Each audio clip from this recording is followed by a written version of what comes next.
Hola, hola, buenas tardes. ¿Cómo les va? ¿Cómo andan todos? Bueno, un nuevo vivo del día de hoy. Vamos a esperar que se conecten, que se empiecen a conectar. ¿Cómo les va? Buenas tardes. Hoy vamos a estar con Paulita Mendive, una genia. Hola Ceci, ¿cómo estás? Ahí está Paulita. A ver, vamos a invitarla.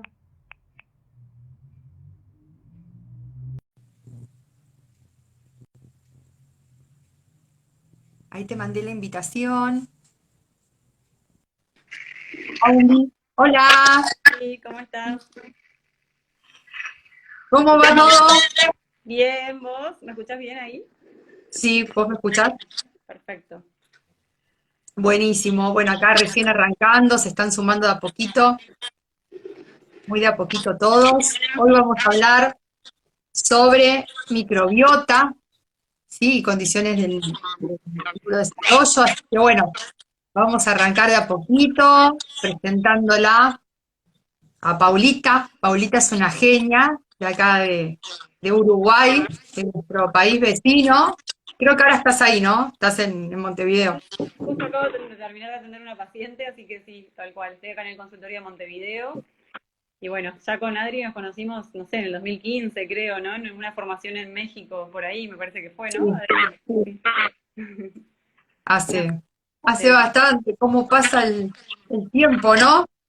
tal cual. Bueno, les Bueno, voy a estábamos decir contando ya de... brevemente Ay, quién perdón. es Pauli. Para el que no la conoce, que es una hermosa persona, pero además de eso, bueno, sabe un montón. Les voy a leer un par de cosas que tiene ahí en su CV para que entiendan por qué quise tener un vivo con ella. Profesora adjunta de área de investigación de la Escuela de Nutrición de la UDELAR. Bueno, es licenciada en nutrición, magíster, condicionantes genéticos, nutricionales y ambientales del crecimiento y desarrollo. Candidata a doctora en ciencias biomédicas, alimentación, nutrición y microbiota intestinal en niños y adolescentes con trastorno del espectro autista y neurotípico, de la UCA.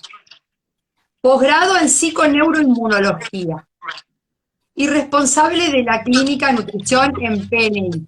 Es un montón. O sea, imposible, esta mujer es sumamente completa, ¿no? Así que bueno, bienvenida a nuestro ciclo de charlas de la Fundación, Paulita. Me encanta que nos puedas acompañar. Gracias, Adri. La verdad que me encanta a mí también que me hayas invitado, porque creo que siempre está bueno esto de hacer sinergia y esta mentalidad que compartimos de colaborar entre los profesionales que trabajamos en el autismo y en mejorar la calidad de vida de todas las familias que tienen un integrante, ¿no?, con este trastorno del espectro autista. Y en siempre, digamos, hemos tenido como esta facilidad de compartirnos información, todo lo que favorezca a que los padres también accedan a los estudios que ustedes hacen desde la fundación, y la verdad que yo siempre estoy eso, agradecida de trabajar junto también con tu equipo. Gracias. Bueno, entonces vamos a empezar por lo más, ¿no? Lo que preguntaría cualquier familia. Vamos a arrancar. ¿Qué es la microbiota intestinal que tiene tanta fama, ¿no? ¿Qué es?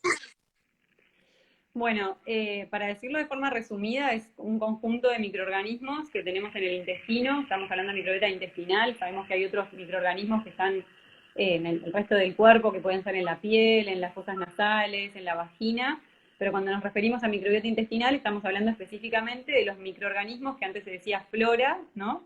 Flora intestinal, ahora se habla de microbiota. Y estos microorganismos son bacterias principalmente, pero también tenemos virus, también tenemos parásitos, también tenemos levaduras. Y, digamos, este es un ecosistema que se está estudiando y aprendiendo cada vez más porque han habido grandes avances de la tecnología también y se han abaratado los costos para poder conocer y poder tener más conocimiento justamente de cómo funciona esta microbiota intestinal, estos microorganismos que están ahí en el intestino y entender para qué realmente son útiles y qué función están cumpliendo allí. Bien, bien. O sea, esto es algo que es muy recurrente, ¿no? Que en todas las familias, al menos que nosotros recibimos en la fundación, me pregunten qué tiene que ver esto, qué es la flora. Bueno, ellas más o menos tienen una idea a partir de lo que vos nos explicaste. Ahora, otra de las cosas bien recurrentes es el tema de la disbiosis, ¿no? Que aparece inclusive en los estudios. Cuando reciben un estudio de algo que hayan hecho, ya sea ácidos orgánicos o algún otro estudio más puntual, les aparece el tema disbiosis. ¿Cómo le podríamos explicar a todas las familias a qué se refiere? Bien, o sea, una vez que se empezó a estudiar lo que es la microbiota, nos empezamos a dar cuenta, ¿no? Los investigadores y bueno, todos los profesionales que están en el estudio de estos microorganismos, que hay personas que están sanas y que tienen determinados microorganismos, que es como que tienen determinados, eso, ¿no? Determinadas bacterias, determinados microorganismos que se asocian a un estado de bienestar, ¿no? Y que sin embargo hay en determinadas patologías o condiciones, como puede ser el trastorno del espectro autista, que esos microorganismos están como en desbalance, o sea, como que hay una alteración de esos microorganismos, que significa que puedan tener más o menos cantidad de una determinada bacteria, por ejemplo, en comparación con la población sana o que no tiene, está saludable, digamos, ¿no? Eso sería la disbiosis. La disbiosis es esta alteración de ese ecosistema microbiano que tenemos en el intestino y que a su vez se está estudiando como las consecuencias que tiene tener esa alteración en el microbioma. Ujú. Bien, o sea, viene una persona o un niño o un adolescente, esa alteración le puede provocar o sea, la alteración en el microbioma le puede provocar esta disbiosis, que es la que aparece en los estudios, ¿no? ¿Y qué síntomas? ¿Qué síntomas pueden? Bueno, está buena la pregunta porque es exacto. O sea, los síntomas pueden ser gastrointestinales o pueden ser extraintestinales, ¿no? Los síntomas gastrointestinales, propiamente dichos, tienen que ver con tener como estreñimiento, diarrea y que, digamos, Adri, vos ya sabés, pero para los que nos están escuchando, en el trastorno del espectro autista hay muchos síntomas gastrointestinales en esos niños, además de tener este diagnóstico. Sabemos que hay muchos problemas concomitantes al diagnóstico del autismo y uno de ellos es la gran prevalencia que hay de diarrea o estreñimiento, o malestar o gases, o que vemos también alimentos que están sin digerir, y bueno, eso tiene que ver tiene que ver con esta disbiosis que hay, esta alteración de la microbiota, y también puede haber otros déficits enzimáticos, o sea, otras cuestiones que tengan que ver con esto, ¿no? Que va todo como unido, porque en realidad es como que, por supuesto que el tener como esta alteración de la microbiota va a condicionar que también haya otras cuestiones como es por ejemplo, la hiperpermeabilidad intestinal, que es una situación en la cual está el intestino más permeable a que pasen sustancias que no deberían atravesar esa barrera intestinal y que generan esta inflamación que es como un exceso, digamos, o como una exacerbación del sistema inmune y que también genera síntomas, ¿no? O sea, como que una cosita desencadena la otra, ¿no? Un aspecto va desencadenando al otro. Pero volviendo a la pregunta que me estabas haciendo, Adri, hay estos síntomas gastrointestinales, pero a su vez hay otros síntomas extraintestinales que pueden tener que ver con esta disbiosis o este intestino hiperpermeable, ¿no? Que lo que significa es que tenemos células en el intestino que están pegadas una a la otra, ¿no? Cuando tenemos la disbiosis intestinal, que es esa alteración de los microorganismos, eso también afecta a que, bueno, eso, no se digieren bien los alimentos, porque los microorganismos ayudan también a la digestión de estos alimentos que nosotros ingerimos, y eso también va a repercutir en esto que genera como una apertura de esa barrera intestinal y ese pasaje de sustancias que no tendrían que estar atravesando esa barrera y que generan esta inflamación, que es que el sistema inmune empieza a mandar a determinados macrófagos, o sea, sustancias del sistema inmunológico, y generan lo que se llama inflamación a nivel local, o puede generar también lo que es neuroinflamación, por ejemplo, que es lo que pasa en el autismo. Y esta neuroinflamación es eso, ¿no? Como que realmente se está asociando esta disbiosis, esta alteración de la microbiota, como también puede repercutir en el desarrollo, digamos, neuronal, en todo lo que tiene que ver con la conectividad neuronal y que está vinculado también a trastornos como del espectro autista, pero también puede ser con Alzheimer, con Parkinson. Hay muchas patologías que tienen que ver más con el sistema nervioso central que también están vinculadas a una alteración de estos microorganismos del intestino. Sí, buenísimo. O sea, yo también entiendo que a veces la parte conductual, ¿no? De nuestros chicos, o sea, ya partiendo de la base, vamos a suponer que no tengan autismo, cualquier niño que siente dolor, ¿no? En la pancita, o tiene algún dolor de cabeza, en el caso del autismo, que quizás no nos pueden comunicar esto ciertos chicos, o no nos podemos enterar, muchas veces el área conductual o ciertas conductas nos pueden indicar, ¿no? Que se está refiriendo así, ¿no? A una cuestión gastro o al revés, ¿no? Exacto, sí, de hecho, siempre como es, ¿no? Que les transmitimos a los padres que está bueno observar, primero cómo es la materia fecal, eso ni que hablar, ¿no? De saber también si está como con gases muy olorosos, o si en la materia se ven, por ejemplo, pedacitos de alimentos que están sin digerir, ¿no? Como puede ser un choclo, maíz o legumbres enteras.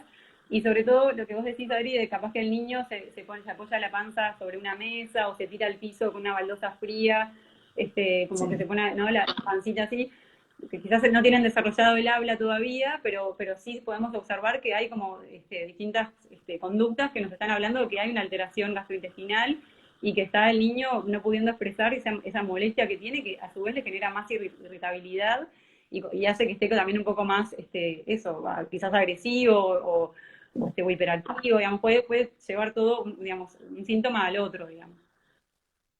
Tal cual. Y esto ya pasamos al tema, digamos, de la conexión, entonces, que existe intestino-cerebro, el eje, ¿cómo sería? Porque también es un tema muy, ¿no? Vos lo, o sea, ahora todo parece que uno lo orienta a cierta moda, que a veces a mí me pone un poco de mal humor, porque digo, no es una moda, estamos en un tema nutricional, al menos en Argentina, que es bastante complejo, ¿no? El tema de alimentos. Entonces es como que no se trata de una moda, se trata de algo recurrente en un montón de personas, no solamente, digamos, en el autismo. En el autismo quizás lo vemos, ¿no? Como más Sí. enfocado. Sí, totalmente. Yo creo que como que de alguna forma igual la microbiota intestinal viene a ser como una herramienta más para explicar en nuestro consultorio nutricional que tenemos que alimentarnos bien, no solo para alimentarnos a nosotros mismos, sino a estos microorganismos que ocupan este lugar en el intestino y que tienen un rol fundamental también en la digestión y también hasta en nuestra conducta.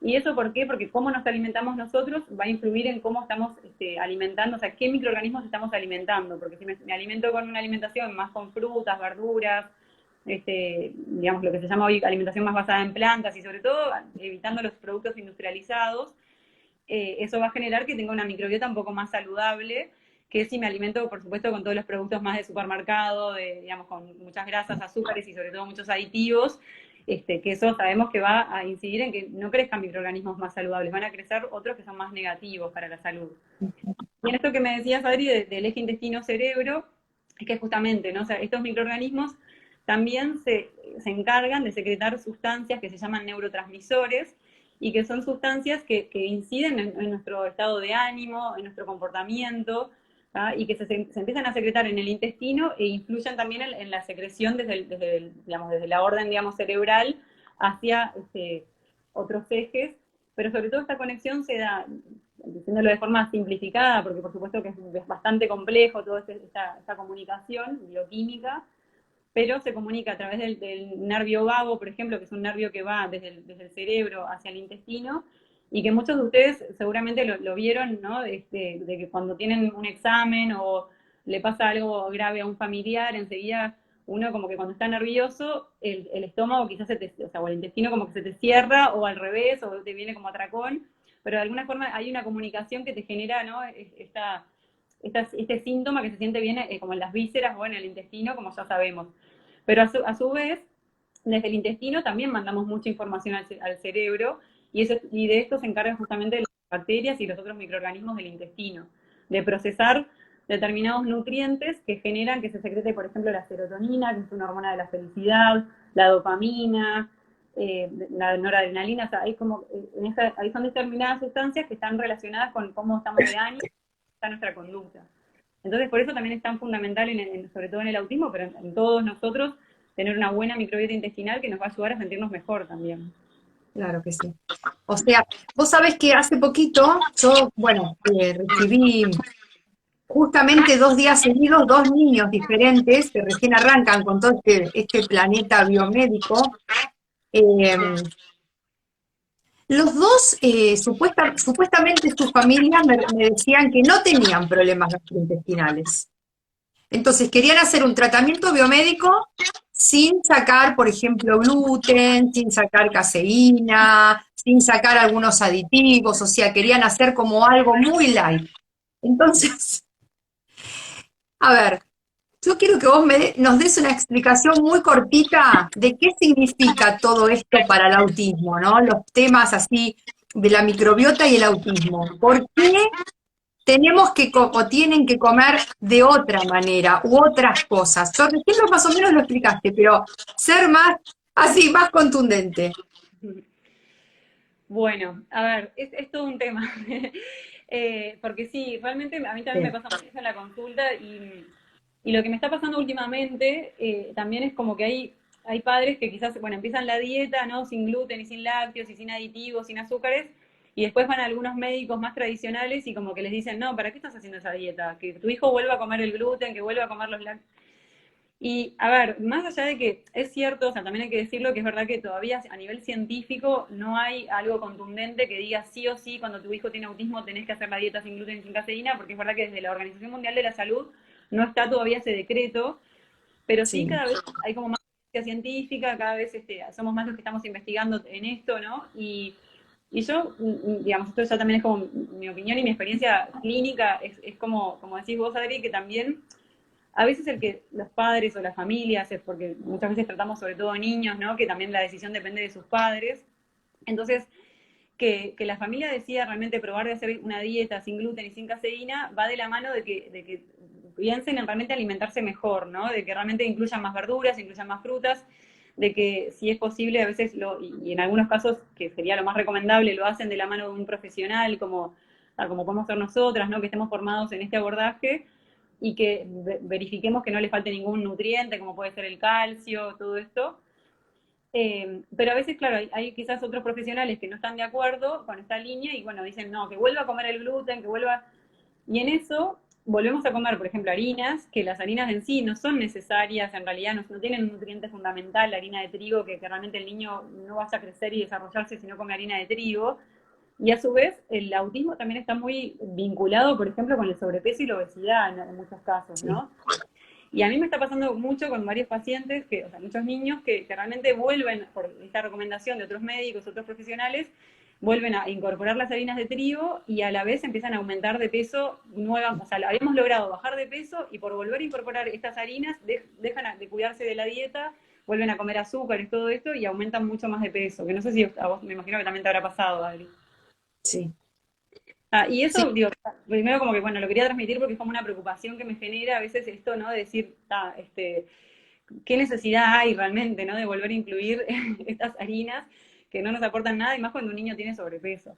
Y con el efecto también negativo que tiene para el neurodesarrollo también la obesidad, de alguna manera, porque sí. no deja de ser una enfermedad inflamatoria. Entonces, eso por un lado. Y bueno, por el otro lado, esto yendo más a tu pregunta, sí, el tener una buena alimentación y más en el autismo es indispensable para poder llevar a cabo también otras terapias, que no decimos que sea solo la alimentación, que siempre en nuestra mirada integral tratamos de que por supuesto sigan con terapias conductuales, en algunos casos con fonoaudiólogas o bueno, terapistas ocupacionales o lo que sea necesario por supuesto, pero a su vez la alimentación es como, digamos, es el motor para que realmente estemos con más energía, para que estemos bien nutridos, para que haya mayor neuroplasticidad, neuroconexión, y para ello sí es importante hacer una buena alimentación.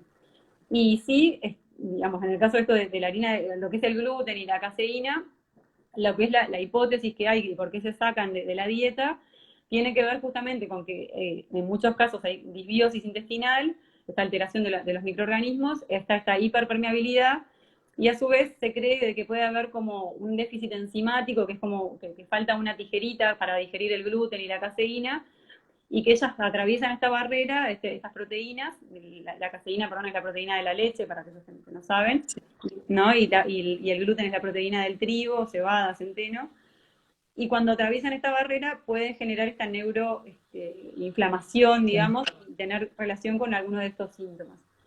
La verdad es esa, que a nivel científico todavía no hay un consenso médico profesional que diga que exactamente haya que hacer esta dieta, mi recomendación es que, así como se prueban quizás otras medicaciones o cuestiones que tienen mucho más efectos secundarios, eliminar el gluten y la caseína bajo una recomendación de una profesional no tiene ningún efecto secundario, y al contrario creo que siempre es bueno hacer foco realmente lo antes posible en la alimentación y en mejorar la microbiota intestinal, porque hemos visto muy buenos resultados en distintas fundaciones y en distintos consultorios de los que estamos trabajando en esto, ¿no? Sí.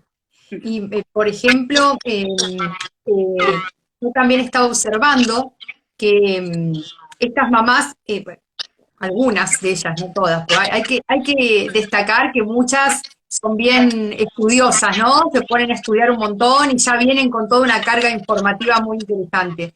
Pero hay otras que, por ejemplo, no es que descrean, sino que dicen, no tiene un problema de alimentación. A él solamente le gusta tomar la leche con galletitas. No es que sea un problema de alimentación. Bueno, sí, o sea, no sé si a vos te pasa que hay que explicar que sí, cuando no hay diversidad, cuando no hay colores en un plato, cuando no hay vegetales, cuando no hay fruta, bueno, hay un problema que es para tratar. O sea, no es que es lo que le gusta y nada más. Hay otra cuestión de fondo que hay que tratar.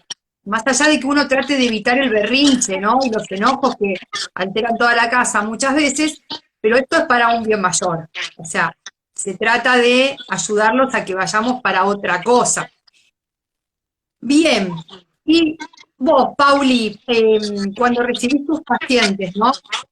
Los recibís con estos cuadros así gastrointestinales o cuestiones para tener firmeza. ¿Vos qué estudios, cómo los analizás?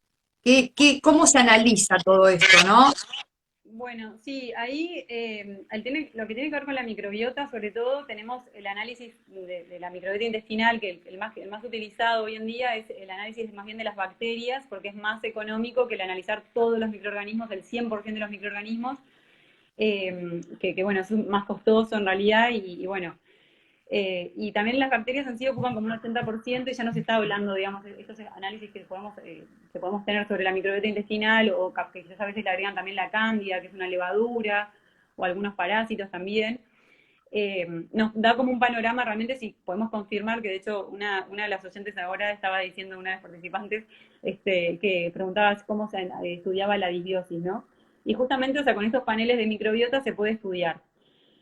Lo que tiene es que, por supuesto, está todo en investigación también, y generalmente los laboratorios que estudian la microbiota comparan con una población que tienen ellos como población normal, y entonces comparan en su laboratorio el estudio, por ejemplo, de un niño con autismo, los resultados lo comparan con una población sana que ellos analizaron, ¿no? Y eso nos da como un índice de realmente si tiene algunos microorganismos en mayor cantidad o en menor cantidad que la población sana con la cual se está comparando. Y en sí el estudio es un estudio genético, que lo que se hace es tomar una muestra de caca o no, de materia fecal, de heces, y bueno, de ahí se extraen los genes, que son, ¿no?, el código genético, para poder conocer exactamente qué microorganismo está presente en esa muestra de materia fecal. ¿Ah? Y ahí nos dan como un listado tiene lactobacilos, bifidobacterias, o sea, nombres de distintas bacterias, y si tiene normal, alto, bajo, y en algunos laboratorios sí nos pone las cantidades exactamente de lo que tiene y unos valores de referencia para poder entenderlo. La verdad que eso está bueno, o sea, tampoco, lamentablemente, no toda la población puede acceder a esos estudios porque son estudios costosos, y también decir que siempre hay algo que se puede hacer, o sea, no hace falta tampoco tener todo el dinero del mundo para no empezar a alimentarte bien, o sea, realmente, digamos, si no tenés acceso a esos estudios, igual podés empezar a hacer la dieta y empezar a cuidar o sea, tener una alimentación saludable y a trabajar sobre la microbiota intestinal sin tener esa información. Si tenemos la información, bueno, obviamente que es mejor porque podemos ajustar más la dieta en relación a eso, pero lamentablemente también tenemos aproximadamente 1000 bacterias en el intestino, 1000 bacterias distintas, y probióticos en el mercado, que esos probióticos son las bacterias vivas que podemos tomar para mejorar eso. Puede haber 10, 15, 20 probióticos, o sea, pero como que no llegamos a 1000 ni ahí todavía. Entonces quizás la bacteria que a mí me dicen, por ejemplo, Disosmobacter welbionis, que es una de las bacterias que te puede salir en este análisis, me puede salir baja, alta, pero en realidad yo no tengo, por ejemplo, la posibilidad de tomar, si la tengo baja, de tomar un probiótico con esta bacteria, ¿no? Entonces, por eso todavía son como medios criticados estos estudios, o sea, y también por algo tampoco se hace de los sistemas de seguridad social médicos, o sea, no están cubiertos, primero porque son muy costosos y todavía porque, bueno, no sé, algunos médicos sienten que no todavía no son tan relevantes su utilización. En nuestra práctica, digamos, se pueden realizar, por ejemplo, en Uruguay hay un laboratorio que lo hace de hecho ahora en Uruguay y en Argentina, también con ustedes, por ejemplo, que tienen contacto o no con Great Plains, se pueden realizar esos estudios, o sea, con distintos laboratorios, y en esto que hablaba al principio, bueno, que nosotros trabajamos así, haciendo un poco de sinergia y darles a los padres como todas las posibilidades y también la información de todos los costos que hay, que bueno, también en Europa y en Estados Unidos hay muchas más posibilidades de análisis y por eso a veces lo tenemos que mandar al exterior porque son como más contundentes las informaciones que se dan. Pero también decirles que, o sea, también ahora, por lo menos en Uruguay y en Argentina, hay estudios de microbioma y bueno, y que nos confirma que muchas veces también esto que pasa de que en las parejas, o sea, sobre todo los padres, quizás la madre quiere hacer, cree que realmente hay una disbiosis intestinal, una alteración de la microbiota y quizás el padre no, entonces a veces estos estudios también como que confirman esto que ya tenemos como hipótesis, ¿no? Y ayudan a que haya como una sinergia en lo que se va a hacer en esa familia. Y bueno, esas son como las posibilidades. Yo creo que cada vez en los próximos años vamos a avanzar más todavía en el conocimiento de la microbiota intestinal y eso nos va a permitir también que estos análisis también mejoren, nos den más información y también tengamos más probióticos en el mercado, que son estos microorganismos que les decía, que podemos tomar en forma de suplementos. Y también conocer si con la dieta, porque no solo con el probiótico, o sea, a veces también sí sabemos que, por ejemplo, para que crezca la Akkermansia, que es una bacteria, si como más, por ejemplo, granada, voy a tener mayor crecimiento de esta Akkermansia, ¿no? Entonces, como que también las nutricionistas en esto estudiamos, bueno, realmente para aumentar esta bacteria o disminuir tal otra, o una levadura como es la cándida, quizás le doy más aceite de orégano, ¿no? Como algunas cuestiones que hacen que vayamos modulando las recomendaciones. Claro, tal cual. O sea que si hacen caso a sus nutricionistas, muchas veces podemos ayudarlos con todo lo que aparece en esos estudios, ¿no? Y no hace falta tampoco cargarse de miles de suplementos. O sea, hay que tener en cuenta, al menos nuestro país está pasando un momento caótico a nivel, a todo nivel, mejor no ahondar, pero bueno, a nivel económico es uno de los grandes puntos y muchas veces en estos vivos aparecen después abajo las preguntas de cómo podemos hacer los que no tenemos los recursos, o, bueno, a ver, estudios de control de sangre, esto ya lo hemos dicho, pero lo voy a repetir para que se comprenda. El estudio de control de sangre se hace en cualquier laboratorio, al menos acá en Argentina. Van al médico, le piden, o sea, nosotros generalmente mandamos todo lo que se necesitaría para que no sea tan básico, y eso se hace en cualquier laboratorio, lo cubre cualquier obra social, cualquier prepaga, inclusive los pueden hacer en hospitales, ¿no es cierto? O sea que no habría problema. Y ya con eso, y la dieta o el cambio de hábitos, cambio nutricional, ya arrancamos. No es que el que no puede pagarse el estudio queda fuera del sistema, no. Hay otras medidas, y ya con la nutrición también hay muchos tips, hay muchas cosas que se pueden ayudar para evitar comprar una inmensa cantidad de suplementos, o sea, hay muchos recursos, muchas cosas para hacer, y acá lo ideal es que cada uno de los chicos, adolescentes y adultos, que ahora tenemos un montón, podamos darles una mano en todo esto, ¿no? Porque realmente algunos la pasan bien mal. Bueno, a ver si hay alguna pregunta, acá. ¿Algún comentario, Tele? Hoy vimos una pediatra del desarrollo y nos apoyó en la dieta, no lo podía creer. Milagro del día lunes. Bien. A ver. Hola, ¿cómo se diagnostica la disbiosis? Bueno, eso ya lo respondimos. Hay un par de saluditos también acá, manitos por todos lados. Ay, saludos desde Londres, que mandan acá. Gracias, Ale, saludos. En Mar del Plata hay algunos laboratorios que no los hacen. Y sí, no todos los laboratorios, al menos acá, quieren hacer o pueden hacer algún tipo de estudio neurometabólico o algún estudio, ¿no? Un poquito más arriba. Es difícil, pero hay laboratorios. Nosotros, por ejemplo, de hecho, trabajamos mucho con laboratorios cordobeses, para que se den una idea. O sea, ni siquiera en Buenos Aires, en Córdoba. Así que hay de todo. A ver, ¿qué más?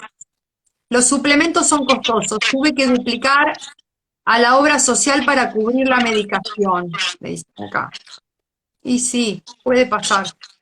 Sí, es verdad Es que lo que recién hablábamos. sí, de hecho los probióticos es verdad que también son costosos y bueno, los probióticos es algo que no son estos microorganismos vivos que en realidad debemos conocer, ¿no? El apellido, nombre y el DNI o la cédula de identidad y el estudio científico que tiene atrás, eso sería lo ideal en realidad. Y hay veces que no lo tenemos y bueno, pero los que vienen realmente con un estudio científico atrás y bien reconocidos no son tan accesibles tampoco para toda la población. Hay algunos que sí, capaz que lo cubre la obra social o el seguro médico, digamos, pero es verdad que también en el exterior se consigue mucha más variedad y Sí. son más accesibles, ¿no? Y eso, bueno, también. Pero como decías vos, Adri, como que en realidad con la alimentación podemos hacer un montón y no se queden como con eso, porque si no es como que no, digamos, lo poquito que vamos a hacer desde los cambios de la alimentación, creo que eso es fundamental. Sí. Y también en Es esto, la, responsabilizar un poco también a veces a los padres, que en esto de los berrinches, creo que eso a veces genera como este círculo de decir, ay, no, porque es que solo come, como decías vos, no lo de la galletita, y bueno, pero si le saco la galletita, no lo estoy nutriendo, y como que a veces le tenemos que explicar, ¿no? De que la galletita quizás es pura azúcar, no lo estás nutriendo nada en realidad, y que si tu hijo tiene sobrepeso o obesidad, preferible que no coma la galletita y que por unos días haga más berrinches, que hay que obviamente aguantarlo, y también es verdad que hay que estar en la piel de los padres, y yo entiendo que toda esa situación a veces es complicada, pero siempre tratamos de decirles, bueno, paciencia, hay que hacerse fuertes y tratar de ponerse firmes y pensar que lo que le vas a dar es lo mejor para tu hijo, ¿no? O sea, como, para tal tu hijo. cual. Sí. Acá justo te mandan una pregunta que yo te iba a hacer. Los probióticos naturales, el kefir, la kombucha, ¿qué opinas de ellos? Bueno, eso está bueno, o sea, los alimentos fermentados tienen todo un efecto positivo, digamos, para la microbiota, en las personas sanas ni que hablar. Las personas que tienen autismo o otras patologías podría ser, pero acá que estamos hablando del autismo, habría que evaluar bien en realidad en qué estado está su salud intestinal, digamos, ¿no? Y porque digo esto porque muchas veces en los protocolos podemos mandar quizás algún antiparasitario, ¿no? Antifúngico, dependiendo cómo esté, y bueno, trabajando también con gastroenterólogos, con el conjunto de profesionales con los que trabajamos. Entonces, como que hay que evaluar en qué momento, en qué fase digamos, del cambio de la alimentación y de recuperación de la microbiota podemos incluir o no el kéfir o kombucha, ¿tá? Porque, ¿qué pasa? Estos kéfir o kombucha no sabemos exactamente qué microorganismos tienen, ¿no? Porque son alimentos caseros y no tienen un estudio científico atrás del kéfir que quizás hice yo, del kéfir que hizo mi vecina, o tal, porque también depende si yo, por ejemplo, me lavé bien las manos, puede crecer un microorganismo u otro. Entonces también hay que tener como mucho cuidado de dónde vi, o sea, como muchas veces se pasan, ¿no? Son los noduritos de kéfir que se pasan de una persona a otra y todo esto, que está muy bueno, pero hay que tener como cuidado y resguardo eso, en qué momento darlo. Quizás en un momento en el que el niño o la niña tiene muchos síntomas gastrointestinales, no lo incluiría todavía, ¿no? Quizás más en una última etapa, sí, de a poco los empezaría a incluir. Y también otra cosa es que, un aspecto que hay que considerar es que pueden tener un poquito de alcohol. Entonces, no se recomienda tomar demasiada cantidad. Si el niño ya está un poco mejor, digamos, y en una última fase de incorporación de nuevos alimentos, se le puede dar como unos 100 mililitros por día, una cosa así, dependiendo también la edad, de si estamos hablando de niños, perdón que yo como trabajo mucho más bien con niños, adultos con TEA también, eh, nada, como que se puede incorporar, sobre todo eso, si es un niño, en pocas cantidades, porque pueden tener hasta un 3% de alcohol, que no es mucho, pero bueno, no deja de tener alcohol y Pero hay que recomendarlo. sí, tal cual. O como mantenimiento. A mí me gusta a veces cuando ya están en una fase bien avanzada y a veces se puede dar como mantenimiento, ¿no? Que ya están bien. A ver acá, nos desparasitaron, no, nos desparasitamos toda la familia debe estar. Nos medicaron por disbiosis, cambiamos hábitos alimentarios y nos ayudó a los adultos claramente. Queremos una alimentación natural para nuestro hijo autista. Bueno, bienvenida. ¿Podés decirme el dato de algún gastroenterólogo que tenga experiencia con niños con TEA? Sí hay algunos. Sí, ahí Hay que algunos. Adri, ¿no? Porque eso dependiendo de dónde sean. Sí. Sí. Después yo voy a dejar debajo del video de esta charla el mail de Nutrición PNI para que puedan hacerle alguna consulta a Paulita o, bueno, los datos de la fundación ya los tienen, ¿no? Así les podemos pasar los datos que necesitan. El aceite de coco prensado en frío, ¿cómo es recomendable dar a un niño con autismo? ¿Sirve? Sí, Sí, o sea, sí, a ver, el aceite de coco sí, cierta cantidad. En esto también siempre como que decimos de no fanatizarnos con un solo alimento, ¿no? Un solo ingrediente. Es importante como variar, esto que son postulados de la nutrición que son para toda la población, para todas las personas, en realidad es una alimentación variada, equilibrada, bueno, el variar, ¿no?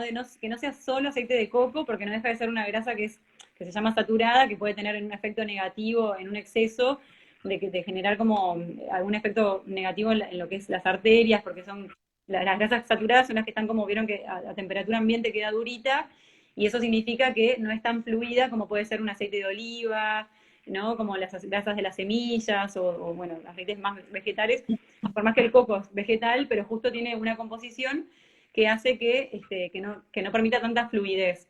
Y mismo para lo que es las neuronas, en realidad tenemos también tejido graso, o sea, tenemos grasas en el cerebro, y ahí necesitamos también esto por eso mandamos mucho chía, lino, que tienen grasas saludables, el aceite de oliva, entonces, digo como para equilibrar y que no sea solo aceite de coco, pero el aceite de coco está bueno porque, bueno, se ha visto que tiene algunos efectos beneficiosos para esto de la microbiota o para la salud intestinal, y se puede incorporar, digamos, en algunas galletitas o algún preparado que hagan, por ejemplo, dulce, también por el sabor, pero también se puede usar, por ejemplo, como para freír tipo el plátano macho, que se hace más en países más de Centroamérica, que llegan a tener acceso, por supuesto, porque, bueno, no en todos lados se consigue, eh, pero si no, como una banana un poco más verde también se podría hacer y dar la vuelta y vuelta a estas bananitas y queda rico. Y bueno, hay miles de preparaciones que pueden encontrar que está bueno utilizarlo, y más si en el caso de que los niños estén más delgados, ¿no? Y que tengamos que potenciar un poco más, sobre todo cuando empezamos a sacar las harinas y tratamos de darle un poco más de grasas saludables.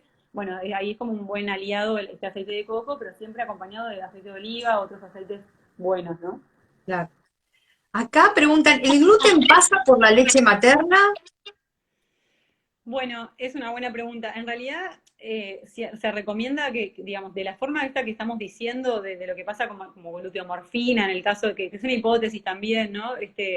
Que por eso lo recomendamos probar de hacer esta dieta de eliminación del gluten en los niños, no así en las madres, en realidad. Digamos, por más que podría tener su efecto beneficioso para la microbiota, etcétera, porque a veces el gluten no se digiere muy bien, pero la madre que ha comido gluten durante la lactancia o que está comiendo gluten, no debería llegarle de esa manera al niño en la leche materna, y por supuesto que recomendamos al 100% la leche materna, ¿no? Lo que sí está bueno es recomendar a las embarazadas o a las que estén dando la leche materna, también favorecer su microbiota intestinal, porque eso sí hay pasaje también de microorganismos, ¿no? Y desde la leche materna hacia el bebé, y es importante por eso que también la madre se haya alimentado bien y que se siga alimentando bien para tener una buena microbiota. Bien, variadito. Muy bien. Bueno, la última, así no te hinchamos más. A ver, acá había una. Si es como para agregar, mi nene le gustan las semillas de girasol y de lino. Ah, esto venía de la pregunta de los aceites. Muy bien. Bueno, creo que hasta acá hemos contestado todo. Va, contestaste vos todas. Genia total. Bueno, Pauli, ¿qué te puedo decir? Te agradecemos de corazón todo lo que nos has aportado. Es importante para nosotros tener un panorama claro sobre la microbiota, porque no hemos recibido hasta el momento chicos con alguna cuestión del neurodesarrollo que haya hecho sus estudios o no, pero que no tenga alguna cuestión gastrointestinal. ¿Sí? Es fundamental que se sepa que esto no se hace por deporte ni porque es una moda como, no sé, voy a hacer una dieta para adelgazar. Que estos son cambios de hábitos que son para que los chicos estén desinflamados, para ir en pro de la desinflamación también, ¿no? Que son personas muy inflamadas por donde se los mire, desde acá hasta los pies. Entonces, eh, queríamos tener todo un panorama de todo lo que explicaste, lo de la disbiosis, súper para que se comprenda. Y bueno, agradecerte de corazón por todo tu apoyo y todo tu tiempo para la fundación. ¿Mm? Gracias a vos, Adri, y a toda la fundación, por supuesto, que nada, que hacen tremendo trabajo y siempre están contestando a todos los padres, todas las dudas, y la verdad que es buenísimo todo lo que están aportando. Y, y nada, solo también decir esto de que quizás, o sea, yo creo que en un futuro estaría bueno que llamáramos a la dieta como la dieta para la microbiota y no solo la dieta de zinc, ¿no? Porque en realidad es como que lo que hacemos nosotras es eso, me parece como que Sí. compartís, Adri, de que en realidad es tratar de mejorar esa microbiota intestinal, esa salud intestinal, y que repercute sí o sí en mejorías en el trastorno del espectro autista. ¿Cómo son esas mejorías? Bueno, depende de cada niño, de cada persona, porque eso, digamos, también la salud depende de muchos factores, no solo de la alimentación, por supuesto lo emocional, o sea, hay otros factores hasta ambientales, que ahora obviamente no nos daba ni tiempo de abordar, pero que nosotros tenemos esa mirada integral de la salud y que por eso como que, bueno, trabajamos en equipos multidisciplinarios y tratamos de ir mejorando todos los factores que están incidiendo en la salud de esa persona con autismo. Perfecto, buenísimo. Bueno, agradecemos a todos los que se han conectado, que son un montón, la participación, y bueno, y a vos por sobre todas las cosas te dejamos un abrazo y un beso enorme, y espero que nos podamos ver pronto, ¿sí? Buenísimo, sí, Un beso grande. beso enorme, gracias. Chau, chau. Chau, chau, nos vemos la próxima. Gracias, gente. Gracias.